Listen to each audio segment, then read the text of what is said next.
할렐루야. 한번 해봅시다. 기도자는 작은 목자가 되어야 합니다. 바벨론의 포로로 잡혀온 에스겔은 하나님의 택하심과 동시에 부르심을 받습니다. 그리고 하나님께서 에스겔을 5년 동안 기도 훈련을 받게 하십니다. 바벨론의 포로로 잡혀와서 그발 강가에 그 포로 수용소에서 5년간 기도 훈련을 하던 이 에스겔에게 하나님의 말씀이 임한 것입니다. 에스겔에게 하나님의 말씀이 임한 것은 에스겔의 엄청난 무슨 영적 능력이 있거나 그의 지혜와 실력이 뛰어나서 임한 것이 아니라는 거예요. 5년간의 기도할 수 없는 상황, 그런 환경에서 기도를 했기 때문에 그에게 하나님의 말씀이 임한 것입니다. 5년간의 기도한 결과 에스겔에게 주어진 사명이 하나 있습니다. 그것이 뭐냐? 바로 목자의 사명이었습니다. 파수꾼의 사명이었습니다. 이 사명은 하나님께서 에스겔에게 주신 비전이라는 것입니다. 이 비전의 말씀이 5년간의 기도를 통해서 에스겔에게 임한 것입니다. 이스라엘이 멸망당할 시기에 이스라엘 자손들의 영적 상태는 그야말로 죽어있는 상태였습니다. 그들에게 생명이라고는 전혀 존재하지 않았던 것입니다. 마치 마른 뼈와 같이 생명이라 찾아볼 수 없는 그런 상황에 놓여 있었다는 것입니다. 그럼에도 불구하고 하나님께서는 그들을 너무나도 사랑하셔서 수많은 선지자들을 보냈지만 이스라엘 자손들은 이 선지자의 말들을 듣지 않았다는 것입니다. 예레미야서 5장 20절에 22절 말씀 보면은 너는 이를 야곱 집에 선포하며 유다의 공포에 이르기를 어리석고 지각이 없으며 눈이 있어도 보지 못하며 귀가 있어도 듣지 못하는 백성이여 이를 들을지어다 라고 말씀하고 있습니다. 또한 에스겔서 12장 2절의 말씀을 모아도 인자야 네가 반역하는 족속 중에 거주하는도다. 그들은 볼 눈이 있어도 보지 아니하고 볼 눈이 있어도 보지 아니한다고 그랬습니다. 들을 귀가 있어도 듣지 아니하나니 그들은 반역하는 족속입니다. 하나님의 택하신 백성이었습니다. 하나님께서 부르신 백성이었습니다. 하나님의 사랑한 백성이었습니다. 588년 동안 586년 동안에 그들은 하나님의 사랑을 받은 사람이었습니다. 받은 그런 사람들이었어요. 그럼에도 불구하고 하나님은 그들에게 말씀하십니다. 너희가 눈이 있어도 보지 아니하였구나. 들을 귀가 있음에도 불구하고 듣지 아니하였구나. 너희는 반역한 족속이다. 사랑한 백성에게 하나님께서 말씀하십니다. 너희는 반역하는 백성이다. 여러분, 이스라엘의 가장 큰 문제가 무엇입니까? 들을 귀가 있음에도 듣지 않으려고 했고 봐야 할 눈이 있었음에도 불구하고 보지 않으려고 하고 말하는 입이 있음에도 불구하고 말을 하지 않았다는 것이 문제라는 것입니다. 하나님께서는 끊임없이 선지자들 그들에게 보내심으로 말미암아 하나님의 말씀 듣기를 원하셨던 것입니다. 그러나 이스라엘 백성들은 하나님 말씀을 들으려고 하지 않았다는 거예요. 지금도 이것은 똑같습니다. 우리가 복음을 전할 때 보면은 수많은 사람들이 우리말을 들으려고 하지 않습니다.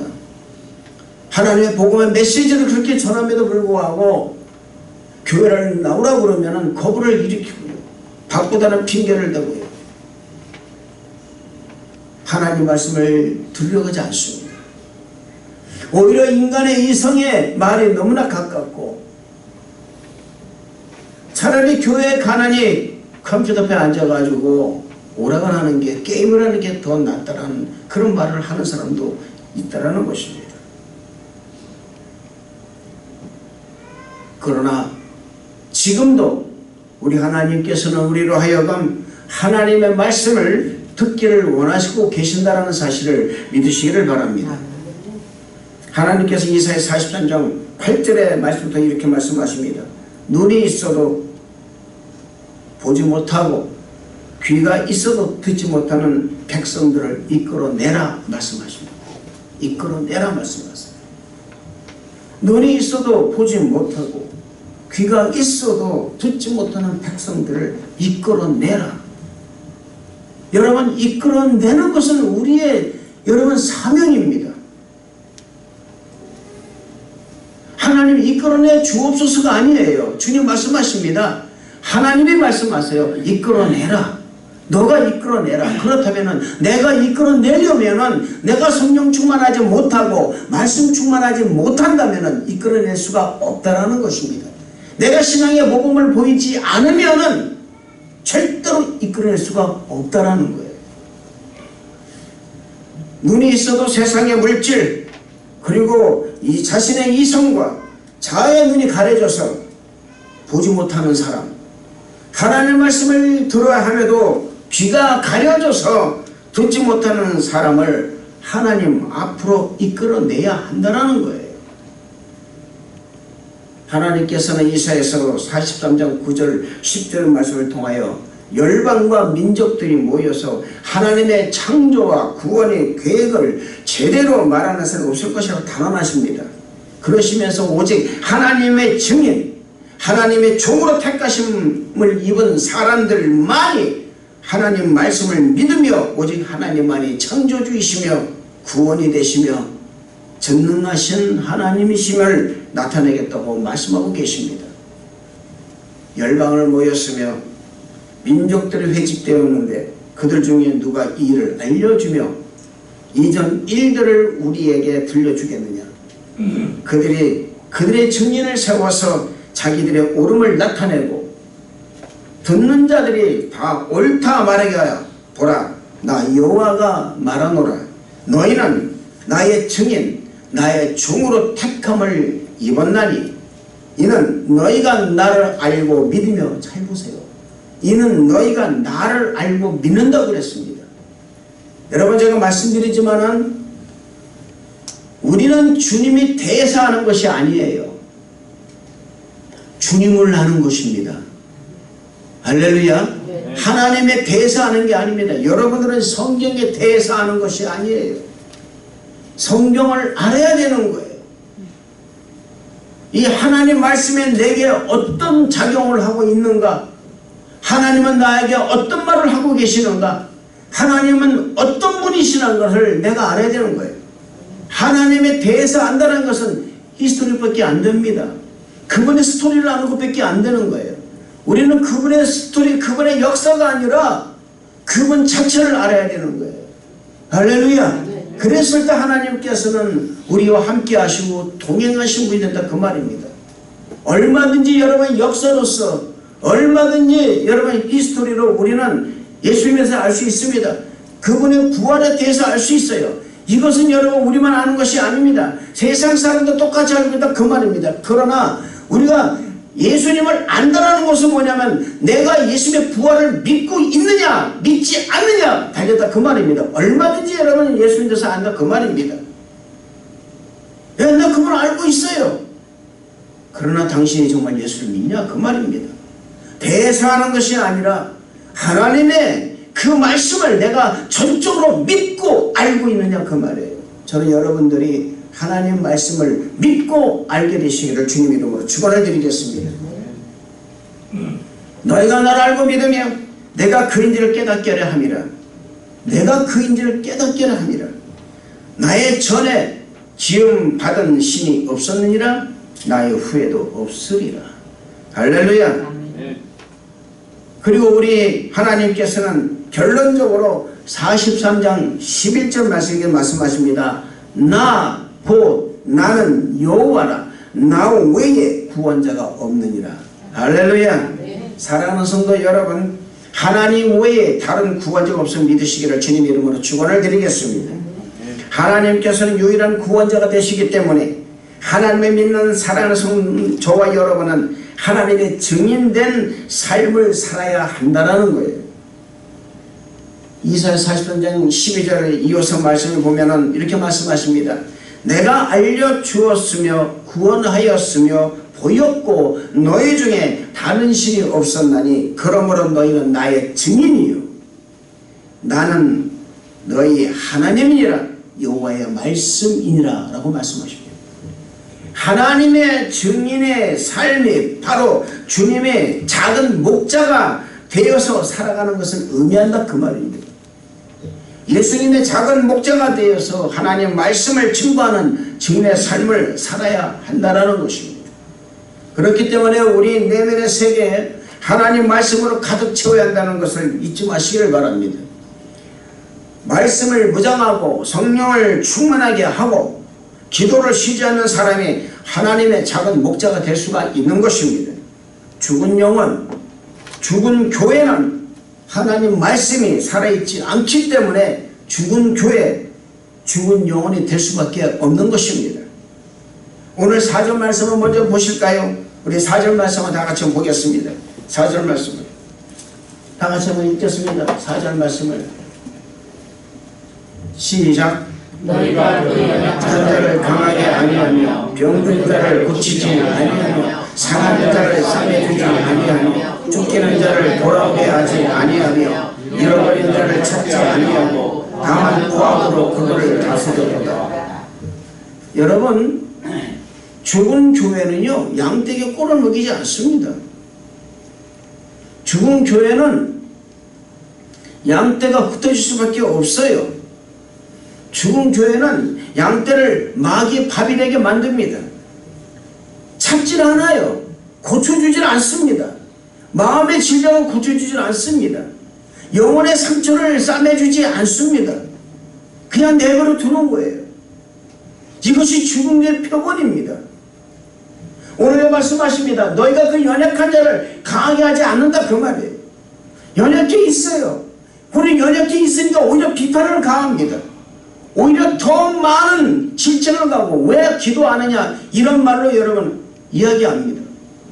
연약한 자를 싸매주고 강하게 만들어주고 같이 걸어주고 그 마음을 알아줘야 되는데 그러지 못한다 그 말이에요. 병든 자를 고치지 않습니다. 상처나 받았습니다. 상처를 받았습니다. 그러나 싸매주질 않는 거예요. 그래서 싸매줘야 되는데 안 싸매주는 거예요. 오히려 상처를 후벼팝니다. 원인을 제공했다. 그러기에 누가 그렇게 잘못하라고 했느냐라는 거예요. 병이 들었습니다. 당신이 잘못해서 병이 들은 거지. 그러기에 누가 그렇게 하라고 그랬냐 그 말이에요. 아닙니다 여러분. 싸매줘야 되는 거예요. 영혼의 상처를 싸매줄 때 하나님께서 치료의 역사가 나타난다는 것을 믿으시길 바랍니다. 상한 자를 싸매주지 않았어요. 쫓기는 자를 돌아오지 않게 했어요. 쫓겨나가니까 오히려 그냥 내쫓아 버렸어요. 우리 예수님께서는 마태복음 10장의 말씀 이렇게 말씀하십니다. 또 우리 밖에 있는 양도 내 양이다. 할렐루야. 우리 밖에 있는 양도 내 양이라고 말씀하셨어요. 우리 예수님께서는 온 세계의 모든 사람들을 당신의 양이라고 부르신 분이에요. 할렐루야. 저는 사랑하는 성도 여러분들이 이렇게 상처받고 힘들고 어려워하는 이 사람들을 향해서 위로자가 되어주시고 소망을 주는 자가 되어주시기를 주님 이름으로 축원을 드리겠습니다. 오늘 5절 말씀 보면 이런 말이 있습니다. 여기 잘 보세요. 목자가 없으므로 그것들이 흩어져서 모든 들짐승의 밥이 되었도다. 죽은 양떼들이 어디 갔습니까 여러분?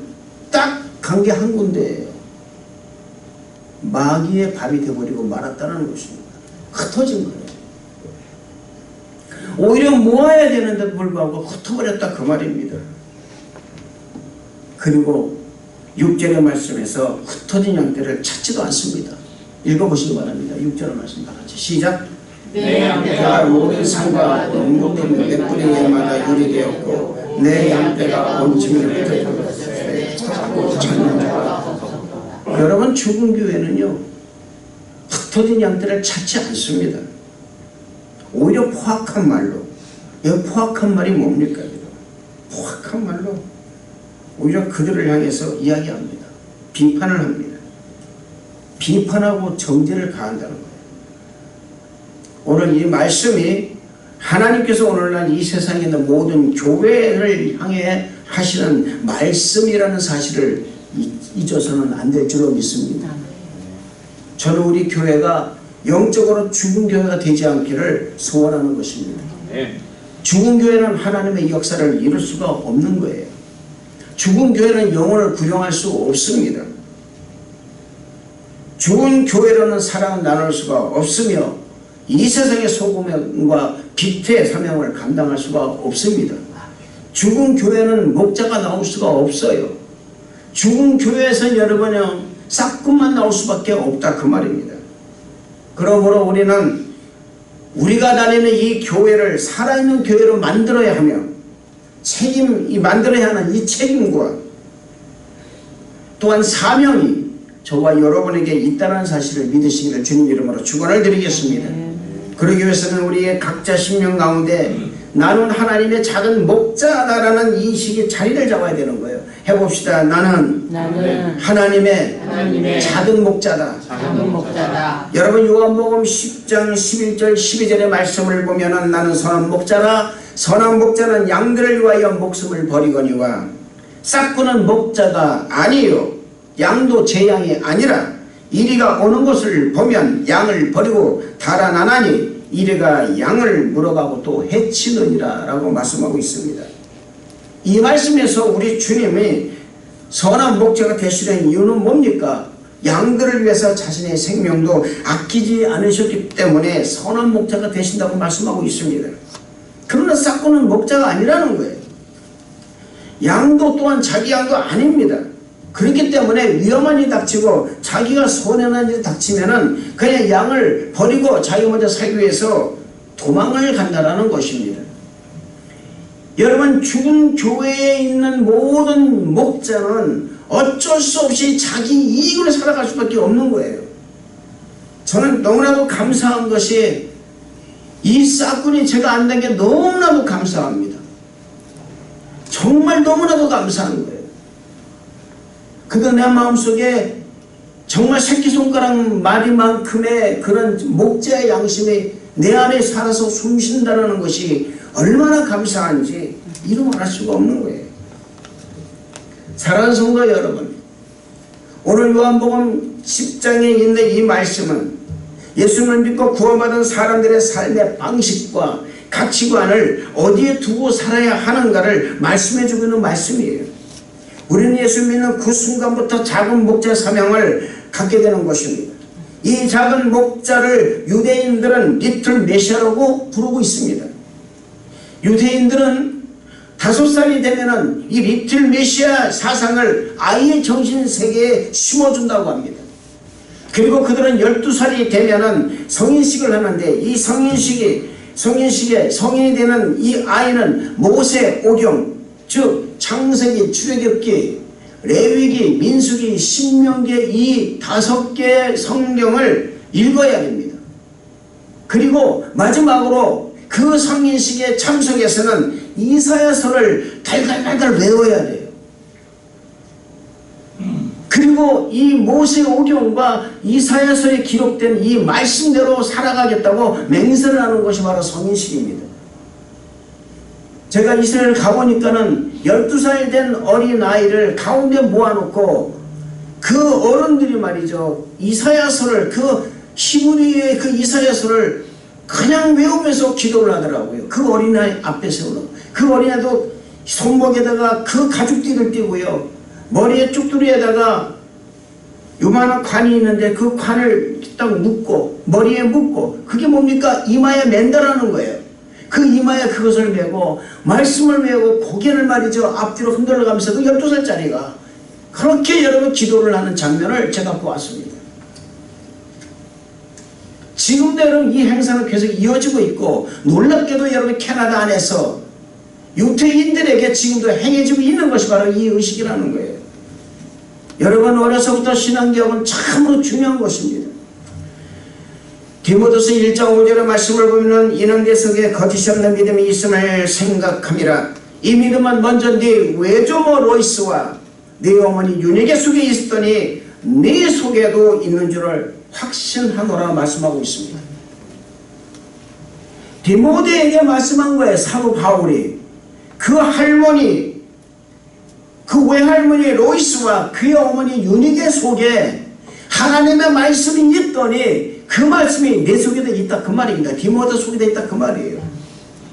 할머니에서부터 시작을 해가지고 그것은 어머니 시작하려서 그 아래 그 아들까지 내려온 신앙의 이 기가 막힌 깊은 뿌리에 여러분 이 엄청난 이 내력, 이것이 여러분 유산이라 그 말입니다.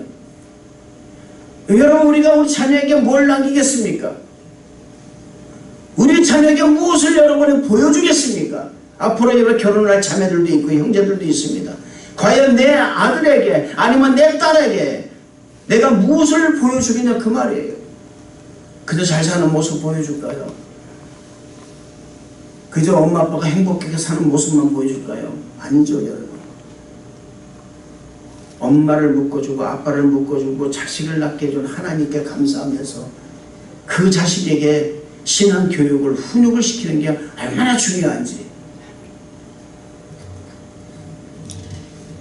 여러분 자녀에게 믿음의 본을 보이는 것은 쉬운 일 같지만 이보다도 어려운 일은 없다라는 거예요. 저는 목표를 하면서 매번 이것을 느낍니다. 어려서부터 예수님을 믿는 그 믿음의 가정이 자란 자녀는 부모의 믿음을 닮아갑니다. 그로 말미암아서 그 자녀의 내면의 세계에도 믿음이 생길 수밖에 없는 거예요. 그러면 자연히 소금과 빛의 같은 말을 할 수가 있는 것이고 또 빛의 사명을 감당할 수 있는 사람이 될 수밖에 없다라는 것입니다. 이것이 작은 목자의 삶을 살아가는 것을 의미하는 것입니다. 여러분 작은 목자라고 하니까 거창하게 생각하는 사람이 많이 있어요. 목자라고 하니까 아닙니다 여러분. 작은 목자의 삶은 아주 어려서부터 또한 아주 작은 일에서부터 우리가 그리스도의 향기를 바라면서 시작하는 거예요. 아주 작은 일에서부터 열심을 다하여 충성하는 것입니다. 작게는 여러분 내 안에서 그리고 또 좀 넓게는 내 주위에 더 넓게는 이 사회에 아주 작은 일서부터 특히 여러분 교회 안에서 작은 일서부터 내가 소금과 빛의 역할을 감당하는 것입니다. 그렇게 함으로 말미암아서 예수님의 작은 목자가 되어서 살아가는 거예요. 나로 인해서 교회가 부흥해야 하는 것이고 나로 인해서 복음이 전파되는 것이고 나로 인해서 내 주위에 그리스도의 향기가 품어져 나오는 거예요. 우리가 제일 먼저 해야 될 것은 무엇입니까? 바로 말씀에 충만해야 됩니다. 말씀대로 살아야 되는 거예요. 말씀에 순종하는 삶을 살아야 된다 그 말입니다. 성령이 충만하여 영이 살아있는 사람이 되어야 된다는 것입니다. 요한복음 10장의 말씀은 예수 믿는 사람들이 어떤 자세로 살아야 하는가 그것을 잘 보여주고 있는 말씀이라는 거예요. 이 말씀을 내 자신에게 적용해서 생각한다면 작은 목자는 하나님의 음성에 귀를 기울이기도 하지만 사람들의 말에도 귀를 기울여야 한다는 것입니다. 그 이유는 내가 예수님을 중심으로 말을 하는가 아니면 내 중심으로 말을 하는가에 따라서 사람들이 그 속에서 주의 음성을 듣기 때문에 그렇습니다. 내가 전하는 복음을 듣고 예수님을 영접할 수도 있는 것이고 내가 전하는 위로의 말을 듣고 고통 가운데 있는 사람이 회복할 수도 있다는 거예요. 그래서 우리의 음성이 주님의 음성으로 바뀌어야 되는 것입니다. 내가 전하는 말이 아닌 예수님께서 하시는 말씀처럼 들려야 한다는 거예요. 이를 위해서 우리는 성령으로 충만해야 되며 말씀으로 충만해야 된다는 것을 잊지 마시길 바랍니다. 작은 목자는 자신을 위해 사는 사람이 아닙니다. 에스겔이 하나님의 작은 목자가 되면서 그는 자신의 유익이나 안위를 생각하지 않았습니다. 에스겔뿐만 아닙니다. 구약의 모든 선지자들은 하나님의 목자로 부르심을 입었을 때 그들은 하나같이 하나님의 말씀을 이 땅의 고통 가운데 많은 사람들에게 전하고자 자신을 초계같이 버린 사람들이었습니다. 다윗은 시편 23편 1절의 말씀을 통해서 여호와 하나님을 자신의 목자라고 고백했습니다. 하나님은 하나님께서 자신의 목자로 고백한 이 다윗을 자신의 양으로만 살게 하지 않았다라는 거예요. 그는 자신이 친히 목자가 작은 목자가 되어서 하나님을 찬양하고 자신과 같은 사람이 이 땅에 충만하게 되기를 기도하면서 선한 삶을 살았다는 거예요. 여러분, 예수님의 제자도 마찬가지였습니다.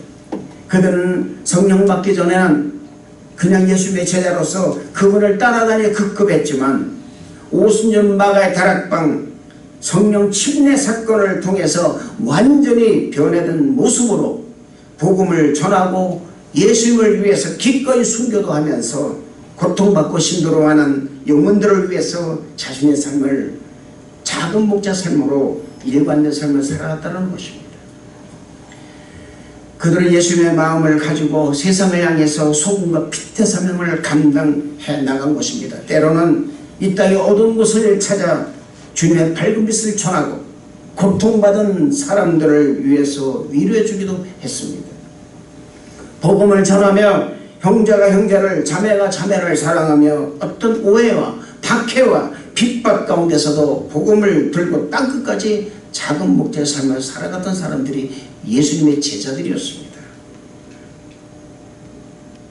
이제 이 믿음의 선조들의 삶의 패턴이 이 시대 예수님 믿는 사랑하는 성도 여러분과 저에게 이어져 왔습니다. 할렐루야. 우리는 믿음의 선조들이 이 작은 목자의 삶을 살았던 것 같이 우리 자신도 작은 목자의 삶을 살아간다는 것을 잊어서는 안 될 줄로 믿습니다. 내가 전하는 예수, 내가 전하는 복음을 듣고 문영혼들을 회복하고 예수님 믿고 교회로 발걸음 옮기도록 해야 될 것입니다. 삶의 자리에서도 믿음의 본을 보이며 그리스도의 인에 가치 있는 삶, 정도의 삶, 이 삶을 살고 성령 충만하며 믿음의 본을 보이는 사람이 되어야 될 것입니다. 내가 전하는 복음이 마치 잃어버린 어린 양을 부르는 예수의 음성과 같이 들리도록 그렇게 해야 될 것입니다. 우리는 싹군이 되어서는 안 될 거예요. 저와 여러분은 예수님의 작은 목자라는 사실을 잊어서는 안 될 줄로 믿습니다. 작은 목자는 양을 바라볼 때 긍휼한 마음과 불쌍한 마음이 함께 들어야 되는 거예요. 특히 우리는 주님의 직분을 받은 사람들입니다. 여러분은 평신도로 있지만 저는 목사로서 또한 장로로, 권사로, 집사로 부르심을 받은 사람들입니다. 하나님께서 우리에게 직분을 주신 가장 큰 이유는 그 직분을 가지고 직분에 걸맞는 언행을 하라고 주신 거예요. 그 직분에 맞게 직분을 가지고 작은 목자로서의 삶을 살아가라고 주셨다는 것입니다. 저는 목사로서의 말씀을 전하고 가르치고 믿음의 본을 보이고 기도의 본을 보이고 그리스도의 삶의 본을 보이는 작은 목자 사명을 받은 거예요. 이것은 저와 여러분도 동일한 것입니다. 저는 우리 성도 여러분들이 우리 모두 예수님의 작은 목자라는 사실을 인식하시고 그 삶을 살아가시기를 주님 이름으로 축원을 드리겠습니다. 작은 목자가 되었을 때에 교회를 살리고 영혼을 살리고 세상을 살리는 것입니다. 작은 목자가 되었을 때에 주님의 고난에 기꺼이 참여하는 사람이 된다는 것을 잊지 마시기를 주님 이름으로 축원을 드리겠습니다. 이제 우리는 오늘 예배를 통하여 결단을 해야 됩니다. 하나님께 내가 헌신된 자로서 작은 목자가 되어서 오직 살든지 죽든지 무엇을 하든지 다 하나님 영광을 살아가겠다는 이 결심을 오늘 이 시간 이 예배를 통해서 결심하는 우리 성도 여러분 다 되시기를 주님 이름으로 축원을 드리겠습니다. 기도하겠습니다. 하나님 아버지 감사합니다. 작은 목자의 삶을 살아갈 수 있는 귀한 성도가 될 수 있도록 축복하여 주옵소서. 하나님이 함께하는 아버지 작은 목자가 되어서 세상의 소금과 빛의 역할을 감당해내는 귀한 성도되게 만들어 주옵소서. 감사를 드렸고 예수님 이름으로 기도드렸나이다. 아멘.